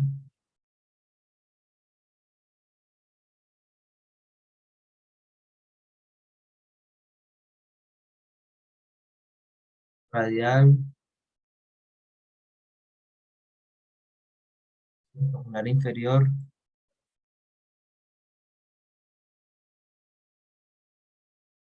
Bueno, ya, no lo encontré, me rindo. Bueno, el nervio ulnar va a llegar a figuras de C7, C8 y de T1. Y me va a inervar tres, o sea, bueno, tres músculos y un grupo muscular principalmente. El nervio ulnar me va a inervar el flexor profundo de los dedos, flexor ulnar del carpo, o sea, me va a inervar dos músculos flexores.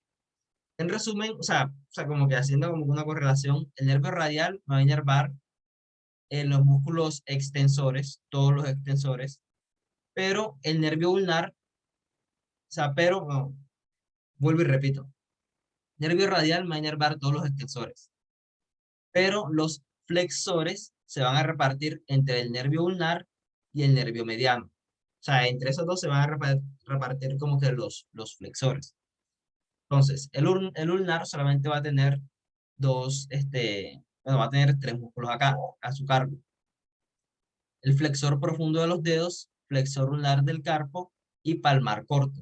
Y adicionalmente también se va a encargar de inervar los músculos intrínsecos de la mano. Esa es como que la función del nervio ulnar. El nervio cutáneo medial del antebrazo lo vamos a revisar después. acá con la imagen que es más fácil. Lo mismo con el nervio cutáneo braquial medial, que lo vamos a revisar también con la imagen. Ahora, el nervio mediano, que sí es, lo puede encontrar facilito, que es este que está acá. El nervio mediano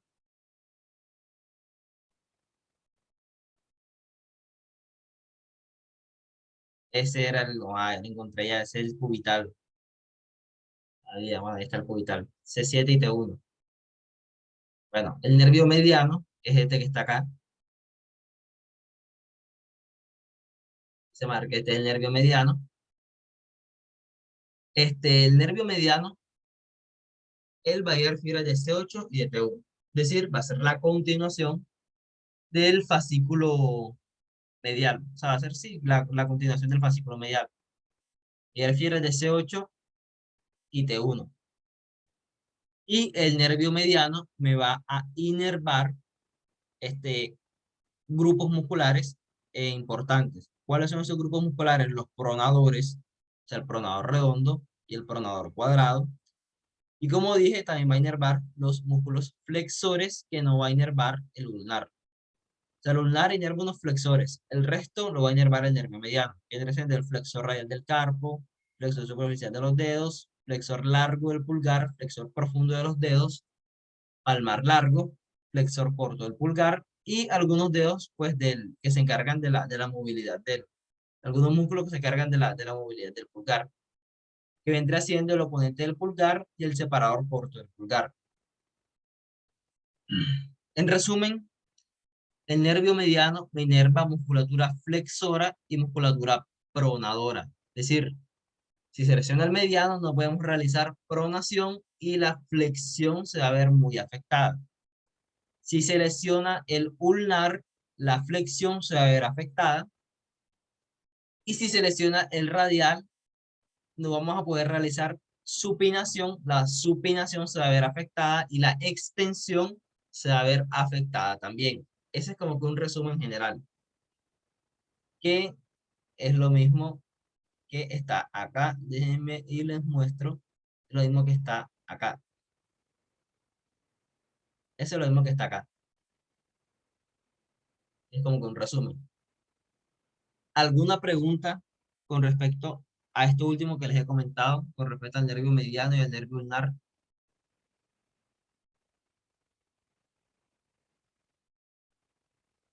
Una pregunta, el ulnar lleva DC8 y T1 y también DC7. Sí, déjame te pongo acá. C8, T1 y C7. Perdón, ¿Y, C7, C8 y T1, sí. y ahí de qué fascículo vendría? Ok, vamos a buscarlo acá. Él va a venir del fascículo posterior, parte. Y por eso era que lo quería buscar, pero no lo encontraba, por ahí lo encontré ahorita. Nervio cubital. Aquí está. Él va a tener, por así decirlo, aportes de acá, del fascículo, este, medial, del fascículo medial. Y va a tener fibras también, pero no me acuerdo ahora mismo de qué parte del fascículo, este, posterior. O sea, va a haber fibras también de C7. Porque si vendría si viniese solamente del fascículo medial, solamente llegaría fibras de C8 y de T1, pero también llega fibras de T7. Perdón, de C7. Lo mismo que acá bueno, que el mediano no. Lo mismo que acá o sea, el ulnar. El mediano sí es puramente del fascículo posterior. Perdón, del fascículo medial. El mediano sí es puramente del fascículo medial. El ulnar va a ser del fascículo medial, pero también va a llegar fibras de C7. Claro ahí. Sí, gracias. Vale. Bueno, o sea, eso en cuanto a la inervación pues motora de todos esos nervios. Aquí tenemos pues la distribución de la sensibilidad. Si quieren les dejo tiempo, o sea, yo les paso las diapositivas, revisan con más calma la sensibilidad. Igual eso es como que muy gráfico. Y ahí pues ustedes lo pueden ver mejor y se lo aprenden de la manera que más les parezca. Aquí está anterior, o sea, esta parte de acá es anterior, esta parte de acá es posterior, y aquí abajo, o sea, este aquí tiene como, por ejemplo, el amarillo tiene un 5. Aquí abajito buscan el 5 y tienen que es el nervio cutáneo medial del antebrazo. Y así con todos pues los colorcitos y los numeritos. O sea, ahí se los dejo para que lo revisen con más calma la parte sensitiva, porque está un poquitico cogido de tiempo. Resumen, también se los dejo ahí para que lo miren, igual ya se los, pues, comenté. El resumen lo tienen ahí. Y ahora sí, vamos a pasar a las lesiones generales del plexo braquial y también a los síndromes que tiene el plexo braquial. Entonces, les voy a mostrar acá. Resulta, pasa y acontece que el plexo braquial, pues por su relación que va a tener con distintas estructuras, él va a verse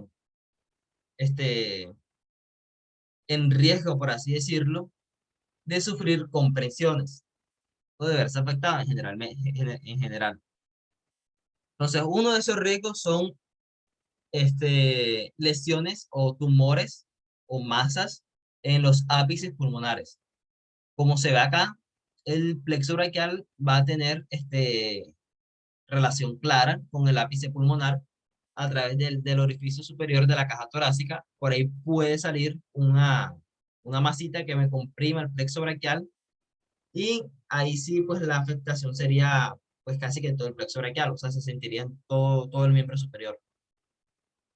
También malas inserciones de los músculos escalenos o inflamación de los músculos escalenos me podría comprimir el plexo braquial, que pues no se los dije, pero se los diré ahora, el plexo braquial va a pasar entre el escaleno anterior y el escaleno medio,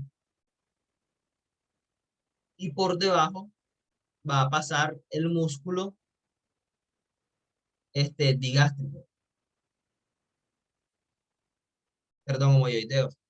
Ajá, después la paloma va a pasar el homoyoideo, que va a tener dos vientres. Está acá. Entonces, el triángulo de los escalenos, que es una estructura anatómica, va a estar conformada lateralmente por el escaleno anterior y el escaleno medio, e inferiormente va a tener el músculo homoyoideo, que va a ser como que es el límite pues, inferior, por así decirlo. Eso se conoce como el triángulo de los escalenos, por así decirlo. Y ya saben que el, el plexo braquial va a pasar entre el escaleno anterior y el escaleno medio, y por debajo de la clavícula. Entonces, fracturas de clavícula, tumores en el ápice pulmonar, malas inserciones de los escalenos, inflamación de los escalenos, una costilla cervical, una costilla que nazca en C8, eso pasa. Una costilla que nazca en C8 también me puede comprimir el plexo braquial. Entonces, son distintas causas que me pueden comprimir todo el plexo braquial. Aquí están resumidas: caída sobre el hombro con inclinación del cuello, cáncer del vértice pulmonar, schwannoma del plexo braquial, un schwannoma, o sea, como su nombre lo indica, Schwann, oma, formación tumoral de las células de Schwann del plexo braquial, o sea, un tumor del sistema nervioso periférico. Se puede dar en cualquier nervio periférico, con tal de que tenga células de Schwann, se puede dar el schwannoma. Traumatismos en el proceso de parto, cuando el producto de la gestación pues, se encuentra en el proceso de parto. Puede que si es un bebé macrosómico, o sea, un bebé grande, este, se, se, se vea, es como decirlo, o sea, sufra traumatismos, o sea, porque el canal vaginal sea un poco estrecho, un poco corto. Entonces, al momento que él quiera sacar los hombros se van a comprimir hacia medial. Y esta comprensión hacia medial me puede lesionar el plexo braquial. Y finalmente tenemos también el síndrome de los escalenos, que pues me va a abarcar todas estas anomalías que están acá. Una postura inadecuada, una exostosis en primera costilla. Una exostosis es, exo significa hacia afuera y ostosis significa, o sea, hueso. O sea, como que extensión o tumor, bueno, como tal no es un tumor, sino que es como una extensión patológica del hueso. Mejor lo pongo imagen y se lo muestro. Exostosis.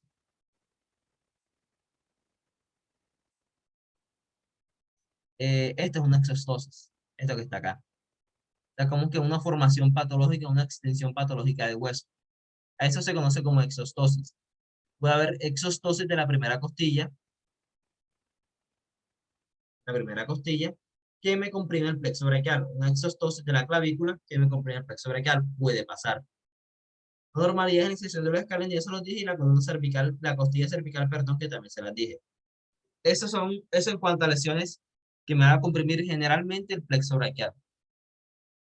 Ahora, pasando ya a síndromes como tal, síndromes propiamente dicho, un síndrome es como que un grupo de signos y síntomas que me va a arrojar, o sea, que me va o sea, una patología que me va a arrojar ciertos signos y síntomas. Esa que será como que la definición de un síndrome en general. Pasando al síndrome de Ehlers-Danlos, tenemos que este síndrome es causado cuando se lesiona el tronco primario superior, o sea, las fibras de S5 y S6. Cuando se lesionan las partes pues, superiores del plexo braquial, por así decirlo. Esas son las causas, o sea, el por qué. Las causas pues, pueden aplicar las anteriores. O sea, lesiones generales del plexo braquial, pero que solamente me dañen la parte del tronco primario superior. Ahora, ¿cómo puede ser su manifestación? Su manifestación va a ser aducción y rotación externa del brazo disminuidas por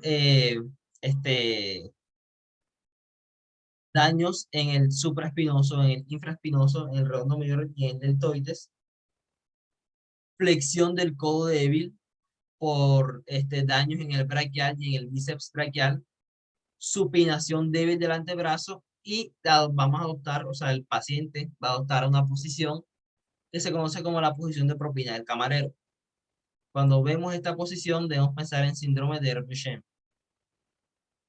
Es este que está acá, posición de propina del camarero, que es como que el miembro superior extendido y en rotación medial con flexión de la mano. O sea, la mano se encuentra flexionada junto a los dedos, miembro superior en rotación medial y extendido. ¿Claro ahí o no claro? Lo que tiene que ver con el síndrome de Ehlers-Danlos.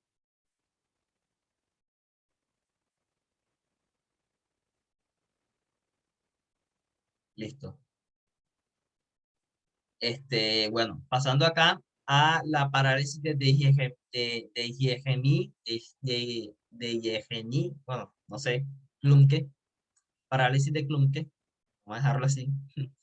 Es como que una lesión de la parte inferior del plexo braquial, es decir, fibras de C7, C8 y de T1, parte inferior del plexo braquial en general. Y tenemos que se afecta principalmente el nervio mediano y el nervio cubital. Y se va a manifestar como parálisis de los músculos flexores de la articulación de la mano y parálisis de los músculos cortos de la mano. Ese en cuanto a la parálisis de Jeremy-Klumke, y el paciente va a adoptar pues esta posición. Brazo medio flexionado, brazo medio flexionado con la mano en esta posición típica que se encuentra acá. Eso en cuanto a la parálisis de Jeremy-Klumke, o sea, no hay como que mucho más que decir con respecto a ella. Ya saben, Ehlers-Danlos, parte superior del plexo braquial, y de Jeremy-Klumke, C7, C8 y T1, parte inferior del plexo braquial. Ahora, para tener ciertas consideraciones o sea, me parece pertinente colocar esto como que consideraciones con el nervio músculo cutáneo. Esto que está acá, lo que atraviesa el músculo coracobraquial, yo les dije que eso es full importante, es una referencia anatómica importante. Saber que el nervio músculo cutáneo me va a atravesar el músculo coracobraquial. También el nervio músculo cutáneo, digamos que se encarga, o sea, es el encargado o es el que evaluamos cuando lo estamos evaluando, valga la redundancia, el reflejo bicipital, porque me va a inervar el músculo bicibraquial. El nervio músculo cutáneo se puede lesionar en fracturas del húmero y en lesiones con armas, ya sea armas de fuego, cortopunzantes, etcétera, cualquier tipo de arma. Y fracturas del húmero, como dije. Y se va a manifestar como flexión del codo totalmente débil por parálisis del el coraco braquial y el bíceps braquial. Y también se va a manifestar como reflejo bicipital abolido. Pues porque el bíceps braquial no está funcionando, por así decirlo. ¿Alguna pregunta con respecto al músculo, al nervio músculo cutáneo?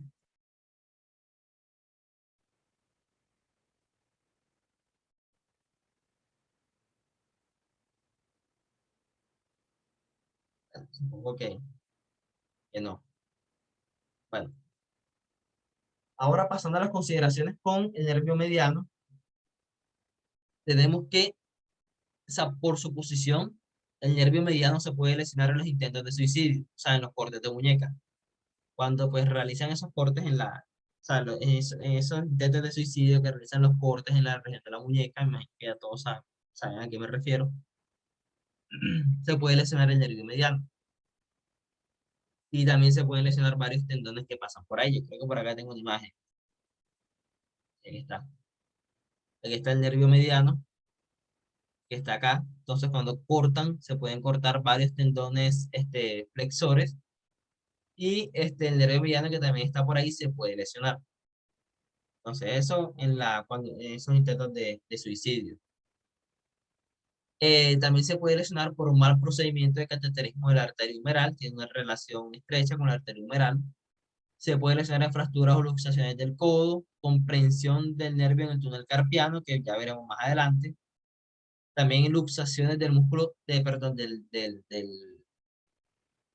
hueso semilunar. Y en lesiones de la eminencia tenar también. La eminencia tenar, yo creo que les coloqué una imagen por acá. Yo no sé cuándo la borré, de hecho, pero yo la coloqué. Ah, bueno, aquí está. En la mano hay varias regiones. Está la eminencia tenar, eminencia hipotenar, rodete dígito palmar y el hueco central. Esas son como que las pues, regiones anatómicas o regiones semiológicas de la mano. Eminencia tenar proximal al dedo gordo. Eminencia hipotenar proximal al dedo meñique. Hueco central, o sea, el hueco que tenemos en el centro de la mano. Y el rodete dígito palmar, pues como que la parte proximal a los 4 dedos, pues más anteriores de la mano. Bueno, o sea, una lesión del nervio mediano se va a manifestar dependiendo de la altura de la lesión. Tenemos dificultad en la flexión de la muñeca y de los dedos cuando la lesión es a un nivel, pues por así decirlo, un poquitico alto. Y también en la imposibilidad de la pronación en lesiones que son mucho más altas. Y se va a manifestar como el signo clínico o bueno, sí, el signo o la posición de la mano del predicador, que es esta que está acá, que se caracteriza por la imposibilidad de flexionar el tercer y el segundo dedo, que son estos que están acá. O sea, estos que están acá arribita, no lo van a poder flexionar, pero estos dos que están acá sí se van a poder flexionar. Entonces, por eso se dice como que mano del predicador, que parece como si estuviese dando una bendición. Y también vamos a tener el signo de pi3 positivo, que ahora mismo se me olvidó que era lo del signo de pi3. Vamos a buscar.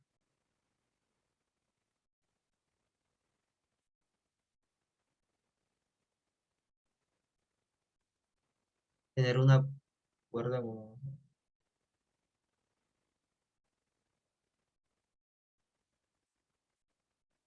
Bueno, signo de pi3 tiene que ver algo relacionado pues con que el paciente, o sea, lo que yo recuerdo, con que el paciente coloque la palma de la mano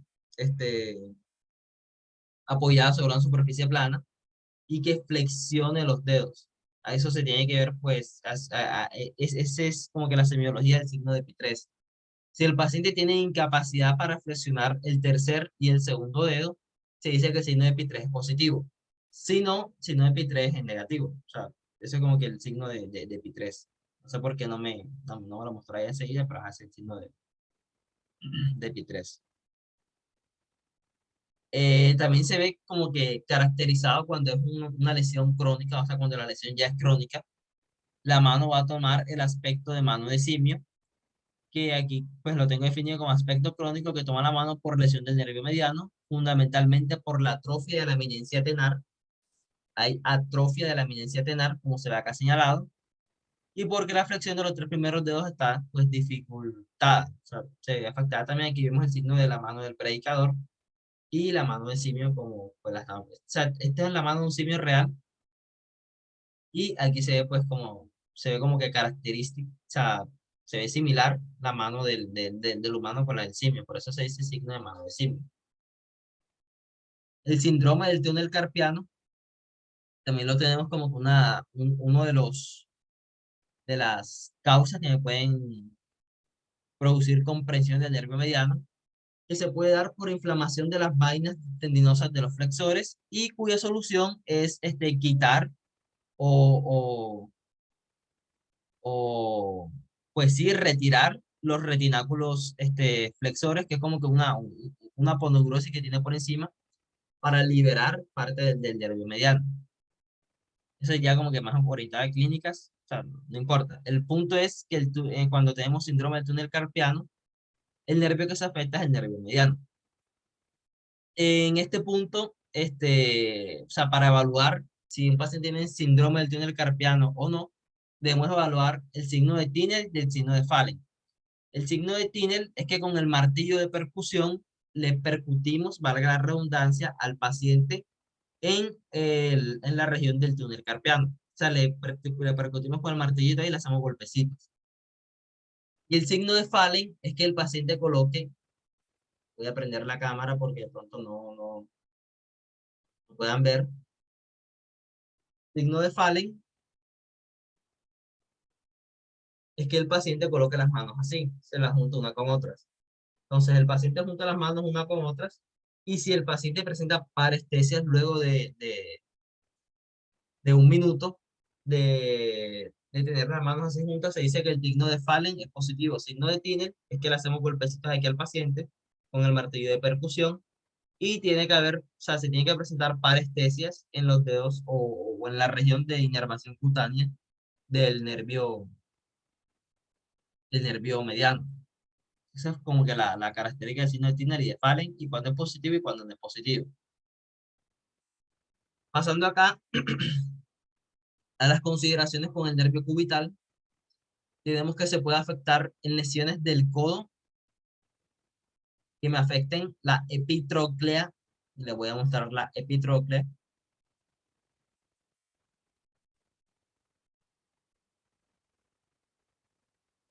Es esta que está acá, epitróclea. En lesiones, o sea, traumas en lo que se afecta a la epitróclea, ahí puede, pues, afectarse el nervio cubital, en la artritis del codo y en el atrapamiento en el canal de Guión. El canal de Guión es este que está acá. Aquí, o sea, voy a poner acá en grande. Esto que está acá es el canal carpiano, cuyo techo es el retináculo flexor. Entonces, el techo vendrá siendo el retináculo flexor en el canal carpiano. En cambio, acá vamos a tener también otro canal que se denomina canal de Guión. El canal de Guión va a tener como techo, bueno, aquí lo llaman techo de canal de Guión, pero por ahí va a pasar la arteria y el nervio cubital. O sea, el techo va a ser otra aponeurosis, aquí no dice el nombre, lo tiene como techo de canal de Guión.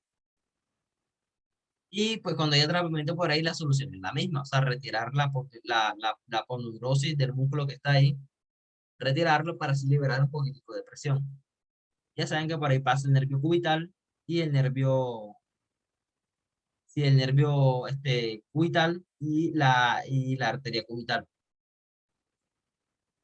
Entonces, el, el Una túnel, pregunta, ese es el único nervio que pasa por el techo del canal de Huyón, el cubital. sí, cubital. Y Ok, el mediano pasa por el túnel carpiano. ah, ok, gracias. Eh, bueno, cubital, ya lo dije. Ah, bueno, ya no lo he dicho. Lesiones del codo que afectan la epitróclea, artritis del codo y atrapamiento en el canal de Bouillon. Y tenemos que, pues, las lesiones se van a manifestar como mano en garra, mano en parrilla y signo de Formet. Está mano en garra, que, o sea, literalmente es esto que está acá, y que está como que la descripción de la mano en garra, que la voy a leer, es parálisis de los interóseos y los lumbricales más internos, falanges proximales en hiperextensión. Voy a prender la cámara.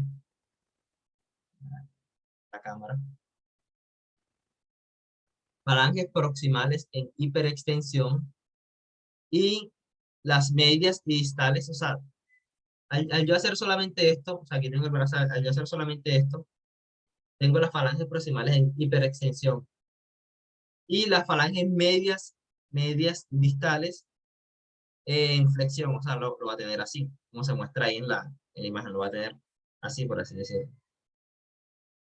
Así. Y eso, o sea, esto se da por, pues, predominio del tono antagonista. Eso en cuanto a la mano en garra, para como se vería. Y tenemos que el efecto es más notable en los dedos cuarto y quinto y menor en los dedos 2 y tercero, y aquí se conserva la acción de los lumbricales más externos, que es parte del mediano, y eso, ajá, X. El punto es que la mano en garra se puede ver en lesiones del nervio cubital. La mano en parrilla es otro signo clínico que podemos ver, pero esto se da cuando la lesión del cubital es duradera o crónica. Hay atrofia de los músculos interóseos, y al haber atrofia de los músculos interóseos se van o sea, literalmente la mano como una parrilla, o sea, la varilla de la parrilla, lo que queda en la mitad, eso son como que las depresiones. Y se marcan los relieves de los metacarpianos y hay atrofia de la eminencia hipotenar. Eminencia hipotenar, esta que está acá, atrofia de la eminencia hipotenar. Y el signo de Formet. Signo de Formet, que es una alteración o sea, es como la incapacidad del paciente de poder realizar la presión o de poder sostener un papel entre el dedo índice y el dedo pulgar sin realizar flexión del dedo gordo, como se ve acá. Aquí el paciente está realizando flexión del dedo gordo, entonces el signo de Formet es positivo. Cambia acá, el paciente no está realizando la flexión del dedo gordo, entonces es un signo de Formet positivo. Positivo se le ordenará a un paciente repincear un papel entre el pulgar y el índice con el pulgar flexionado en la articulación interfalágica. Ahí dice el signo de Formet. Ahora, las consideraciones con el nervio radial. Vemos que el nervio radial se puede considerar, o sea, se puede lesionar en fracturas de la diáfisis humeral, luxaciones de la cabeza humeral y comprensión secundaria a uso de muletas o malas posiciones del sueño. Se manifiesta como parálisis de los extensores, debilidad en la supinación y mano de cisne. Ya les había dicho que el nervio radial, principal extensor, también es importante la supinación y con signo clínica la mano de cisne. Mano de cisne es esta que está acá. La mano va a adoptar pues esta posición de cisne, este, antebrazo flexionado, mano flexionada y dedos flexionados. Entonces todo flexionado le da la posición de mano de cisne, que es como que parálisis de los extensores, pero domina el tono antagonista y ya pues ahí tomas pues esa posición. La parálisis del sábado por la noche es una parálisis algo jocosa, el nombre es algo jocoso, pero o sea, literalmente es eso. La causa suele ser el hecho de quedarse dormido con el brazo colgando o comprimido por el peso del cuerpo. O sea, nos dormimos sobre el brazo y la compresión es tal que o sea, el nervio radial se paraliza o se bloquea, por así decirlo. y se manifiesta por la imposibilidad de poder realizar flexión dorsal de la muñeca y extensión y separación de los dedos. Y la evolución habitual es hacer la recuperación en 3 a 6 meses. O sea, eso no se recupera como que no, 1 o 2 días. Dura 3 a 6 meses en recuperarse. Se recupera el 100% otra vez la movilidad del miembro superior. Y finalmente, tenemos en lesiones del nervio torácico largo, que el nervio torácico largo se puede lesionar en limpieza de ganglios linfáticos axilares, en mastectomías, cuando están realizando la mastectomía, cuando están realizando se llama succión, o no sé, o sea, cuando realizan la mastectomía, se debe realizar limpieza de los ganglios linfáticos axilares. No me acuerdo cómo se llama ese proceso, succión de ganglios linfáticos, o sea, la verdad no recuerdo cómo se llama, pero en mastectomías hay que tener cuidado con el nervio torácico largo, porque al realizar la limpieza de los ganglios linfáticos axilares se puede lesionar. También en heridas por encima de la clavícula y en personas que trabajan mucho tiempo con el brazo extendido hacia arriba. Y pues aquí también le agregaría yo como que lesiones en la parte lateral del tórax, que también pues, me pueden afectar el nervio torácico largo. Y la principal manifestación es la escápula alada. La escápula alada es esta que está acá. Aquí tenemos a la derecha una escápula normal y a la izquierda una escápula alada, que sería como que la protrusión medial y hacia posterior de la escápula, porque el serrato anterior no la estaría sosteniendo, o sea, vamos a poner acá. El serrato anterior ya no me estaría sosteniendo la escápula con el tórax, sino al lesionar ese serrato, o sea, el nervio torácico largo, el serrato anterior pierde tono. Y entonces la escápula, ¿qué es lo que hace? Se va hacia atrás y hacia la mitad, por acción de los músculos antagonistas. Y finalmente vamos a tener las consideraciones con el nervio axilar, que ya saben que se puede lesionar en fracturas del cuello quirúrgico del húmero y luxaciones de la cabeza humeral con desplazamiento caudal. Cuando me refiero a la luxación de la cabeza humeral con desplazamiento caudal, es que literalmente se le sale el hombro y coge hacia abajo. O sea, eso es como que palabra más sencilla lo que trato de decir ahí. Y se manifiesta principalmente como parálisis del deltoides y como dije anteriormente, la parálisis del redondo menor es imperceptible, o sea, no se percibe mucho. Y lo principal será la parálisis del deltoides. Finalmente terminamos, tarde pero terminamos, pues ya el tema de plexo braquial.